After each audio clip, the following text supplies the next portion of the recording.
Hello friends, स्वागत है आप सभी का चैतव क्लासेस में। हम लोग एमसीक्यू सीरीज में मुग़ल शासक से संबंधित प्रश्न देख चुके थे। आज हम लोगों का जो चैप्टर होगा, इससे जो पहले क्लास हुई थी वो मुग़ल कालीन बिहार हुई थी। अगर आप लोग वो क्लास कर लिए हैं तो अच्छी बात है, नहीं किए तो अगर आप करना चाहते हैं तो हमारे प्लेलिस्ट में जा कर के आप वहाँ से इस क्लास को कर सकते हैं।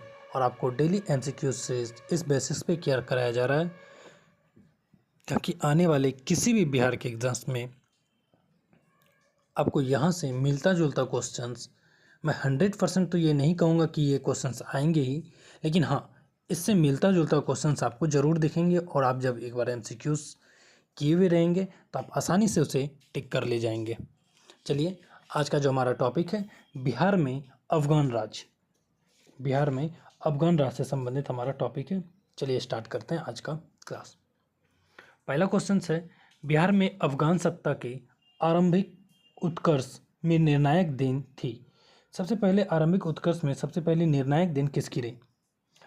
करारानी कबीले को, या फिर सूर कबीले की, फरमूली कबीले की, या फिर नुहानी कबीले की?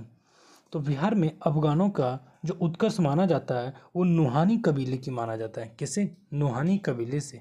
तो डी नंबर आंसर होगा। चलिए 2 नंबर देखते हैं। सिकंदर लोदी ने 1495 से 1496 में, 1495 से 96 में किसे बिहार का प्रभारी नियुक्त किया था? फ्रेंड्स, ये एक इम्पॉर्टेंट क्वेश्चन है और ऊपर वाला भी इम्पोर्टेंट है, क्योंकि सभी क्वेश्चंस आपको बीपीएससी के एग्जाम्स में पूछे गए प्रश्न हैं। तो 1495 1496 में किसे बिहार का प्रभारी नियुक्त किया गया? अ फरीद खां, बी हसन खां, सी है बहार खां नुहानी, और डी है दरिया खां नुहानी। आपको बता दें, दरिया खां नुहानी को बनाया गया था। और ये कैसे बनाया गया? तो हुसैन शाह सरकी थे, उसे पराजित करके, बिहार में हुसैन शाह सरकी पहले था, उसे पराजित करके दरिया खां नुहानी को प्रभारी बनाया गया था। याद रखिएगा, दरिया खां नुहानी। और किसे पराजित करके बनाया गया? हुसैन शाह सरकी। चलिए 3 नंबर देखते हैं। बिहार में नुहानी राज्य का संस्थापक था। बिहार में नुहानियों का संस्थापक किसे माना जाता है? तो बिहार में फ्रेंड्स नुहानियों का संस्थापक मोहम्मद शाह नुहानी को माना जाता है। तो इसके बारे में थोड़ा जान लेते हैं कि मोहम्मद खां लोहानी, इसका जो शॉर्ट नेम शाह की जगह खां भी लगता है कभी। मोहम्मद खां लोहानी या मोहम्मद शाह लोहानी का असली नाम बहार खां था। ये जो मोहम्मद शाह लोहानी देखते हैं, इसका असली नाम क्या था? बहार खां के नाम से इसे जाना जाता था। यही जो है दिल्ली सल्तनत से अपनी स्वतंत्रता घोषित कर दी थी। ये पहले दिल्ली सल्तनत में मिला हुआ था और इसने दिल्ली सल्तनत से क्या की? स्वतंत्र घोषित कर दिया और एक स्वतंत्र राज्य की स्थापना करने की सोची। और उत्तर बिहार का क्षेत्र सारण, उत्तर बिहार का जो भी देखते हैं आप, गोपालगंज, सारण, चंपारण, वहीं साथ साथ में इन सभी इलाकों में इन्होंने अफगानी नुसरत खां के अधीन था। ये सभी किसके अधीन? पहले नुसरत खां के अधीन था। और ये नुसरत खां कहाँ संबंधित थे? ये बंगाल के सुल्तान थे। तो नुसरत खां बंगाल के सुल्तान से के अधीन था। चलिए 4 नंबर प्रश्न देखते हैं कि महमूद लोदी को विस्थापित कर बाबर ने किसे बिहार का प्रशासक नियुक्त किया था? महमूद लोदी को हटा करके बाबर जो है जलाल खां को प्रशासक नियुक्त किया था। और ये जलाल खां कौन थे? ये मोहम्मद शाह नुहानी का पुत्र था। जलाल खां मोहम्मद शाह नुहानी का पुत्र था। चलिए देखते हैं 5 नंबर। सूरवंश का संस्थापक किसे माना जाता है? सूरवंश का संस्थापक शेरशाह को माना जाता है। और यही शेरशाह का जो बचपन का नाम था फरीद खां था। शेरशाह का बचपन का नाम क्या था? फरीद खां था। याद रखिएगा, शेरशाह। यही शेरशाह का मकबरा आपको सासाराम में देखने को मिलता है। शेरशाह ने ही हुमायूं को कई युद्धों में हराया। चलिए एक बार 6 नंबर प्रश्न देखते हैं। शेरशाह को शेर खां की उपाधि दी। शेरशाह को शेर खां की उपाधि। और एक बात, शेरशाह का शासनकाल कब से कब तक रहा? तो शेरशाह का शासन 1540 से 45 माना जाता है। कब? 1540 से 45। कहा जाता है शेरशाह अपने द्वारा हुक्का नामक अस्त्र था, उसे चलाने से इनकी मृत्यु हो गई थी। इन्होंने ही कहा था, एक मुट्ठी बाजरे के लिए मैंने समस्त दिल्ली को हार गया। चलिए, शेरशाह खां की उपाधि इसे कौन दिए थे? ऑप्शन आप देख रहे हैं, शेरशाह को शेरशाह की उपाधि किसने दी थी? शेरशाह को मोहम्मद नूहानी ने इन्हें शेरशाह की उपाधि दी थी। कौन दी थी? शेरशाह। बचपन में कहा जाता है एक ही तलवार में ये शेर को मार गिराए थे और इसी प्रश्न से होकर के इन्हें शेर खां की उपाधि दी गई थी। शेर खां के पिता हसन खां जागीरदार थे। शेरशाह के जो पिता थे हसन खां, ये सासाराम के जागीरदार थे। कहाँ के? सासाराम के जागीरदार थे। 8 नंबर, शेर खां बिहार के किस शासक का संरक्षक नियुक्त हुआ? शेर खां बिहार में आपको बता दें ये जलाल खां का संरक्षक नियुक्त था। किसका? जलाल खां का संरक्षक नियुक्त था। फ्रेंड्स, अगर आप सभी इस क्लास को PDF फॉर्म में पढ़ना चाहते हैं तो आप हमारे टेलीग्राम चैनल चेतवे क्लासेस, जो कि इसका लिंक डिस्क्रिप्शन में दिया गया है, वहाँ से डाउनलोड करके वहाँ से आप इसका PDF फॉर्म में पढ़ सकते हैं। चलिए, और फ्रेंड्स, अगर आप सभी न्यू हैं तो आपका सपोर्ट हमारे लिए बहुत ही ज़रूरी है। आप हमारे चैनल को सब्सक्राइब जरूर करें और साथ ही साथ अपने दोस्तों में भी इस क्लास को शेयर करें। चलिए, 9 नंबर प्रश्न देखते हैं। कहा जाता है बिहार में शेरशाह का राजनीतिक वर्चस्व किस युद्ध में उसकी विजय के साथ स्थापित हुआ? तो कौन से युद्ध? तो शेरशाह जो थे सूरजगढ़ का युद्ध। कौन सा? सूरजगढ़ का युद्ध लड़ने के बाद इसकी राजनीतिक वर्चस्व देखने को मिलता है। वहीं एक और क्वेश्चन होता है, शेरशाह ने या शेर खां बोलिए, शेरशाह बोलिए, किस युद्ध में हुमायूं को पराजित किया था? तो हुमायूं को ये जो पराजित किया था ये बिलग्राम तथा कन्नौज का युद्ध अगर आप बोल दें, ये जो 1540 में जो हुआ था, या फिर चौसा का युद्ध बोल लें, तो ये दोनों युद्ध में उसे पराजित किया था। कौन कौन सा? चौसा का युद्ध और बिलग्राम तथा अथवा कन्नौज का युद्ध, ये दोनों युद्धों में उसे पराजित किया था। इसलिए A और B इसका दोनों हो जाएगा आंसर। लेकिन आपको बता दें जो बिलग्राम कन्नौज का युद्ध था, इस युद्ध के बाद शेरशाह खान ने स्वयं को दिल्ली का सुल्तान घोषित कर लिया था। चलिए, 11 नंबर देखते हैं। शेरशाह द्वारा पटना के नवनिर्माण का वर्णन किस रचना में मिलती है? पटना का जो नवनिर्माण कराया गया इसकी किसके द्वारा मिलती है? आपको बता दें पाटलिपुत्र को बसाने वाले कौन थे? पाटलिपुत्र को मगध वंश में आप पढ़े होंगे, मोहम्मद उदयन ने बसाया था। मोहम्मद ने उदयन नाम था।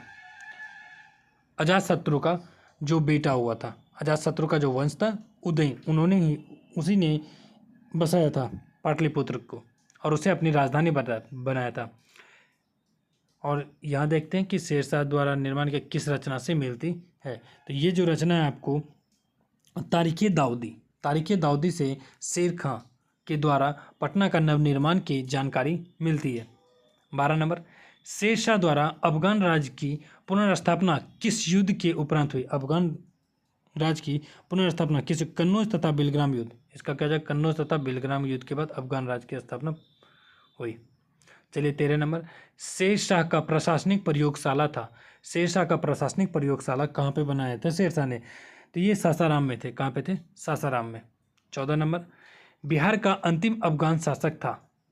बिहार का अंतिम अफगान शासक किसे बनाया गया था?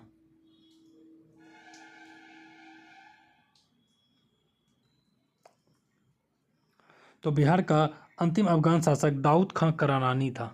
कौन था? दाऊद खां करारानी था। 15 नंबर, शेरशाह का मकबरा कहाँ स्थित है? ये अभी आपको क्लास शुरू होने से पहले मैंने आपको बता रखा था। तो इसका आंसर आप कमेंट बॉक्स में खुद दें कि शेरशाह का मकबरा कहाँ पे। अगर आप ध्यान से देखे होंगे तो जरूर इसका कमेंट में आंसर दे सकते हैं। शेरशाह द्वारा पटना का दुर्ग और पटना को राजधानी बनाने की चर्चा कहाँ मिलती है? तो इसका जो ऑप्शन आप देख रहे हैं तो इसका जो आंसर हो जाएगा तारीख़ दाऊदी से इसके बारे में जानकारी मिलती है। और ये तारीख़ दाऊदी किसने लिखी? तारीख़ दाऊदी अब्दुल्ला नामक व्यक्ति ने लिखी थी। कौन लिखी थी? अब्दुल्ला। चलिए, 17 नंबर, शेरशाह द्वारा कौन सा कार्य किया गया? इनमें से कौन सा कार्य थे जो शेरशाह द्वारा किया गया? जब्ती प्रणाली की शुरुआत,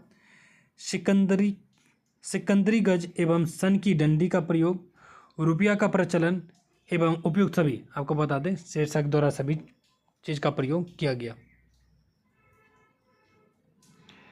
बिहार राज्य में स्थित सासाराम के किला का निर्माण करवाया था। सासाराम के किला का निर्माण किसने करवाया था? ये जो करवाया था, कौन करवाया था? शेरशाह।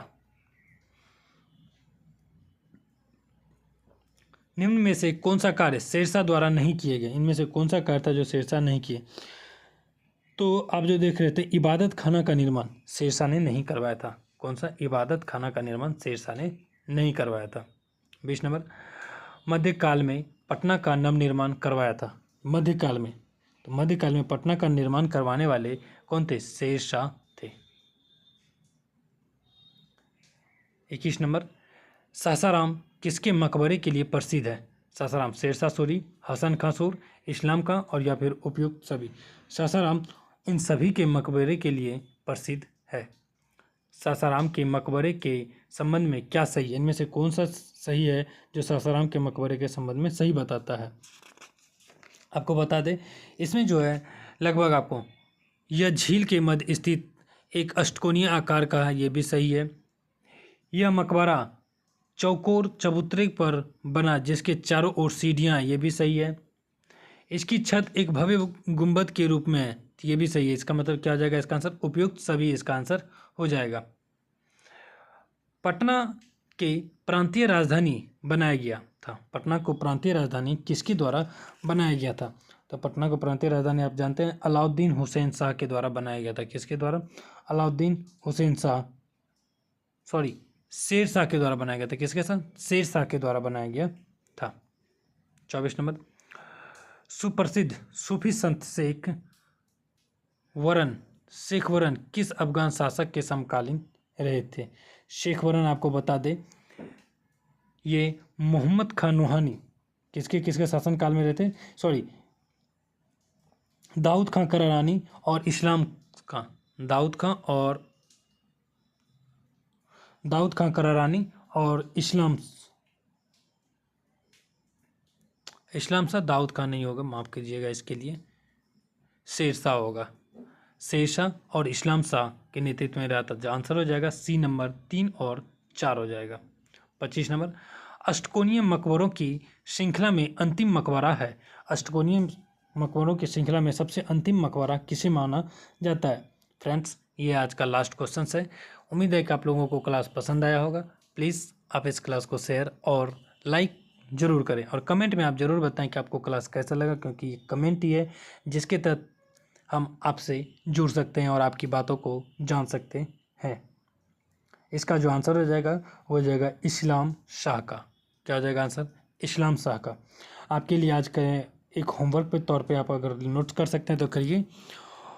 शेरशाह के अधीन बिहार में कितने सरकार यानी प्रमंडल थे? जब शेरशाह थे तो बिहार में उस समय कितना प्रमंडल था? बिहार में कितना प्रमंडल था? तो इसका आंसर अगर आप हमें कमेंट में दे पाए तो ये बहुत ही अच्छी बात होगी, वरना मैं आपको अगले क्लास में इसका आंसर बताऊंगा कि शेरशाह द्वारा जब सरकारें की यानी कि प्रमंडल की स्थापना की गई तो उस समय कितने प्रमंडल बिहार में थे। धन्यवाद, मिलते हैं हम अगले क्लास में।